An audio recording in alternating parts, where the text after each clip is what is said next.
Bonjour à toutes et à tous. Alors aujourd'hui, on va parler un petit peu de mon état. Surtout l'état mental, je dirais que je vais beaucoup mieux, je vais de mieux en mieux. Je commence vraiment à oublier cette histoire de cancer. Ça commence à devenir un vieux souvenir pour moi et c'est très bien. Mais j'oublie pas que tous les 3 mois, je dois faire un calcul de taux de PSA. Là, je dois y aller d'ici une dizaine de jours. Je vais le faire à Abidjan. Encore un calcul de PSA, puis le prochain, je pense que je ferai en France. Je dois retourner en France au mois de juillet. Donc voilà où j'en suis. Alors aujourd'hui, on va parler un petit peu de mindset, comment essayer d'aller mieux, comment essayer d'oublier, etc. Comment ne pas se focaliser sur cette maladie, sur les gens qui vous laissent plus ou moins tomber, enfin surtout les aléas liés au cancer. J'espère également être utile pour certains d'entre vous qui me suivent, qui ont la même maladie, qui sont au début de leur traitement, voire qui viennent juste de l'apprendre ou qui sont à la fin comme moi. Donc j'espère être utile. Alors à ce sujet, je voulais vous parler, c'est une petite phrase qu'avait dite Bruce Lee dans un de ses films qui s'appelle Opération Dragon. À un moment, il demande à son élève de donner un coup de pied et puis il lui demande d'expliquer ce qu'il a ressenti, puis l'élève commence à dire « je pense que », et Bruce Lee lui met une petite tape sur le front en disant « ne pense pas, il faut sentir, c'est comme regarder un doigt pointé vers la lune, si ton attention est fixée sur le doigt, tu verras pas la beauté de l'astre céleste ». C'est un peu ça qu'il faut méditer aujourd'hui, c'est-à-dire pour vous, moi je suis qu'un doigt qui vous montre le chemin, et le chemin vers l'astre, c'est la vie, c'est la guérison, hein. Donc ne vous focalisez pas sur le traitement, ne vous focalisez pas sur la radiothérapie, sur les rayons qui vous font peur, ne vous focalisez pas sur l'hormonothérapie qui est très dure à supporter psychologiquement, focalisez-vous sur la rémission, focalisez-vous sur la guérison, c'est ça qu'il faut retenir, hein. Voilà. Si vous avez des petits problèmes, si vous avez des peurs au fond de vous qui vraiment vous empêchent de dormir, vous pouvez toujours en parler ici, puis je vous expliquerai comment arriver à surmonter ces peurs. Donc tout à l'heure, je vais aller au marché d'Adjamé. Adjamé, c'est un quartier d'Abidjan. Il y a plusieurs quartiers à Abidjan, il y en a une dizaine. C'est le plus grand marché d'Afrique de l'Ouest. Donc vous allez venir avec moi. Vous savez, chaque fois, j'essaie de mixer, hein. Un petit peu de paysage, un petit peu de nouveauté pour vous faire oublier la maladie ou le stress ou autre chose, et puis on repasse au débat, ok? Donc vous venez avec moi.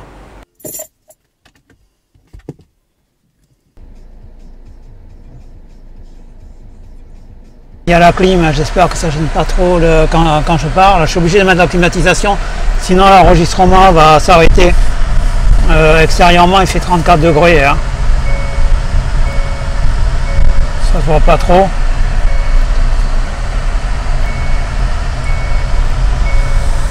Dans le quartier d'Adjamé, c'est un quartier, il y a plusieurs quartiers à Abidjan, hein. Donc Adjamé, Cocody, Abobo, Plateau, Yopougon, Zone 4, Koumassi, j'en oublie encore, Trècheville. Donc là, on va au quartier d'Adjamé, donc le marché, le marché le plus grand d'Afrique de l'Ouest, hein. Donc à mon avis, ça va vous dépayser, hein, bien, comme on dit ici. Il y a une partie du marché, je voulais rentrer, je ne sais pas si je pourrais y passer en voiture.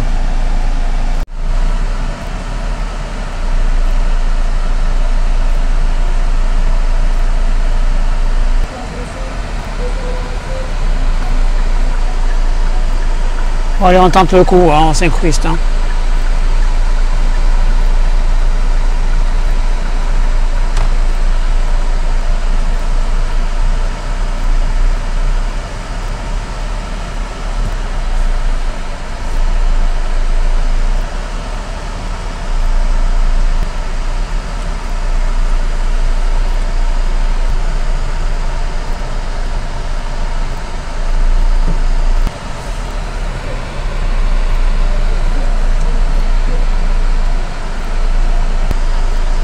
Pour ceux qui vivent en France ou en Europe, hein,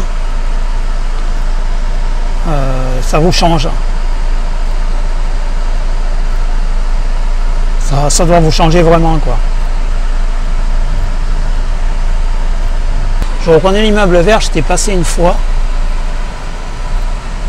On va essayer de remonter de l'autre côté par où je suis passé tout à l'heure. Je le fais vraiment pour vous. Hein. On dit que si un portable est volé, si on marchait date jamais qu'on le retrouve. Hein. Vous voyez peut-être la vue en face de moi, non? Bon les amis, je ne sais pas trop par où passer là. Je suis totalement perdu. On va passer par là.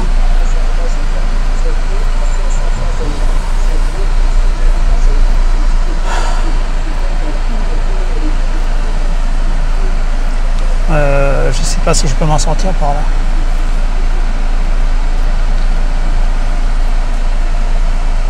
J'ai l'impression qu'il n'y a que des piétons. Ah, ça va être dur, hein. Ça va être chaud.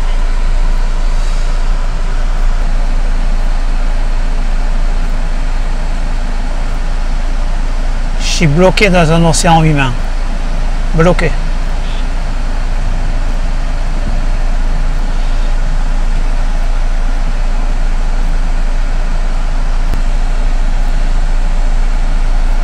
Bon, on va essayer de passer sans écraser les gens.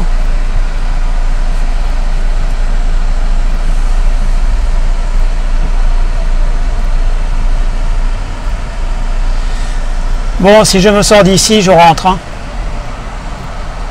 parce que j'ai peur de rester bloqué, quoi. C'est un océan humain. Donc vous voyez le plus grand marché d'Afrique de l'Ouest, vous constatez. Hein.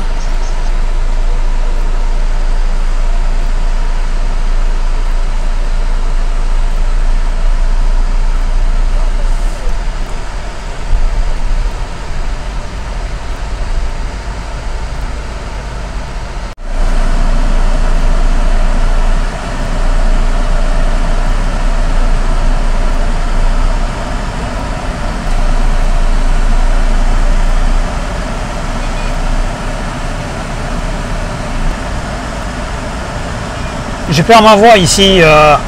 J'ai eu le Covid une fois, ça m'a bien abîmé la voix. Et puis les climatisations, ça ne m'a pas arrangé les choses. Il va falloir que je m'arrête quelque part parce que je suis totalement perdu. Je sais que je suis déjà passé par là. Vous voyez donc le fait de se faire soigner, ça permet de visiter pas mal de choses.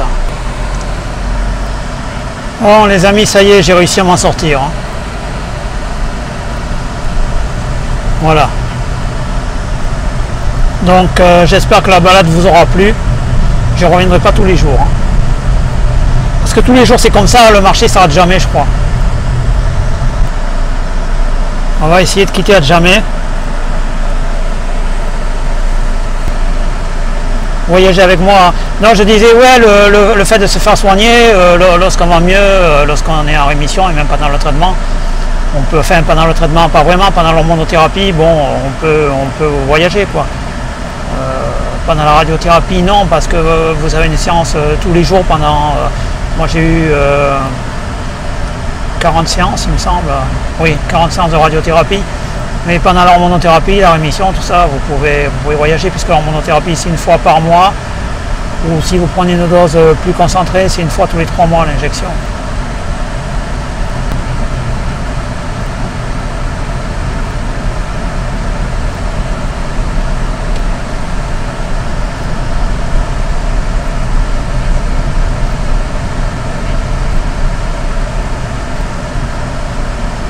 Donc des fois pour faire 5-6 km vous mettez 1 heure.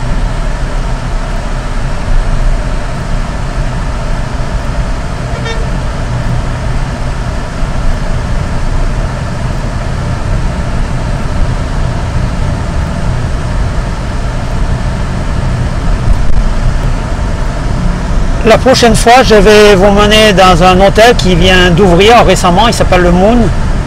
Hôtel hyper chic, classe, avec piscine à débordement, qui se termine dans le vide, vous verrez, c'est impressionnant.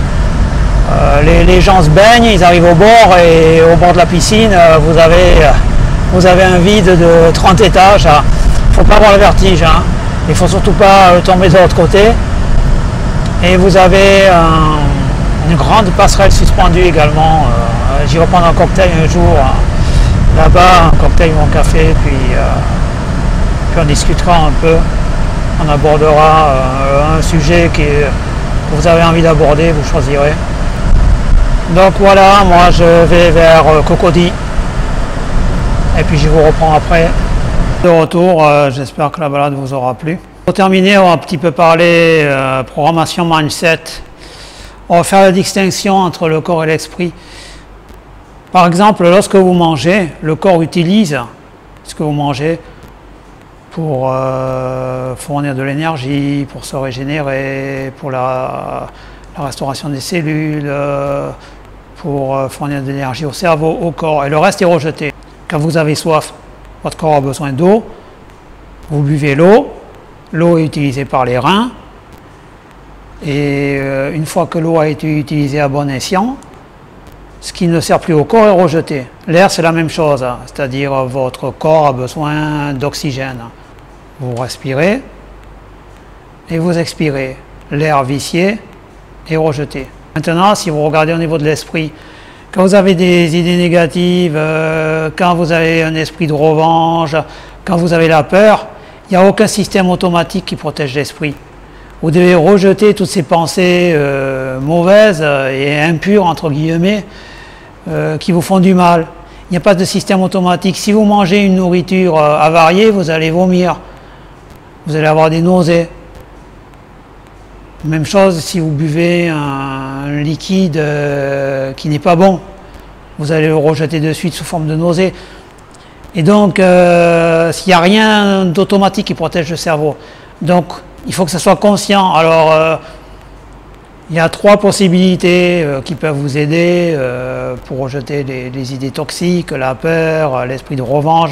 Parce que pour mon cas, par exemple, je me disais, oui, il y a beaucoup de gens qui m'ont laissé tomber dans ces moments difficiles. Ils ont quitté lâchement le vaisseau, puis se sont barrés, quoi. Mais à la limite, je m'en moque. Alors comment je fais? Premièrement, vous écrivez tout ce qui vous maltraite psychologiquement.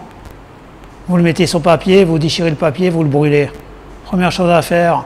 Deuxième chose à faire, pour vous libérer du poids de certaines choses, notamment de la peur, vous pouvez en parler à des personnes de confiance. Elles peuvent vous aider. Troisième solution, tout ce qui est spiritualité, ça peut vous aider aussi, parce que lorsque vous êtes au pied du mur, pour franchir le pas, pour sauter le mur, il vous faut une aide spirituelle. Si vous croyez à rien, ça va être très difficile. Quand je dis spirituel, ça peut être aussi terrestre, c'est-à-dire si vous arrivez à vous convaincre que si vous arrivez à franchir ce pas-là, vous aurez ça, ça et ça, une récompense, ça peut vous aider. Vous voyez, c'est pas uniquement la croyance en des anges ou en Dieu, vous pouvez vous projeter au-delà. Par exemple, si vous avez peur du traitement, parce qu'il y a beaucoup de gens qui ont peur des rayons. Vous avez peur des rayons, vous devez y aller, il n'y a pas le choix. Donc vous devez vous dire, si je supporte les 40 séances de radiothérapie, si je supporte les effets secondaires, si je supporte la douleur qui peut arriver, alors dans ce cas, si je supporte la peur aussi, dans ce cas, j'aurais gagné ça. Vous donnez un cadeau, j'aurais gagné un tour du monde, ou je ne sais pas. Vous voyez? Et tout ça peut vous aider de garder un esprit sain. Tout comme les phénomènes dont je vous ai parlé auparavant permettent à votre corps de se construire, de se consolider, d'avancer dans le temps et de ne pas s'affaiblir, de ne pas mourir. Là, c'est exactement pareil pour le cerveau. Gardez un objectif en tête, gardez-le mentalement et essayez d'avoir un bon mindset. Essayez de faire du sport aussi. Vous voyez, je me filme en train de faire du sport régulièrement. Alors, adaptez évidemment les séances de sport à votre morphologie. Pour ma part, je suis un poids léger, c'est-à-dire je fais 63 kg. Donc, vous voyez, je suis relativement à mon aise dans tout ce qui est mouvement calisthénique, c'est-à-dire au poids du corps. C'est-à-dire j'aime bien travailler les tractions, les muscle-up, tout ce qui est au poids du corps. Si vous êtes très fort, que vous pesez 100 kg, que vous êtes grand, travaillez la force pure. Les épaules jetées, les squats vraiment chargés. Ça vous aidera.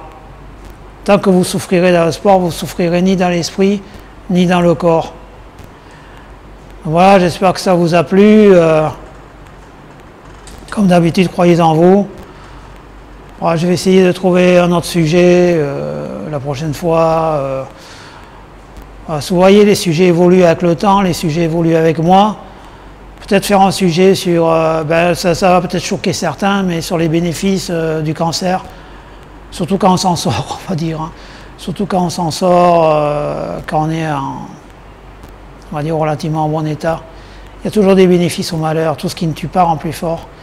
Voilà, croyez en vous, puis continuez à me suivre. Si je peux être d'une utilité, ça me fait plaisir. Allez, merci.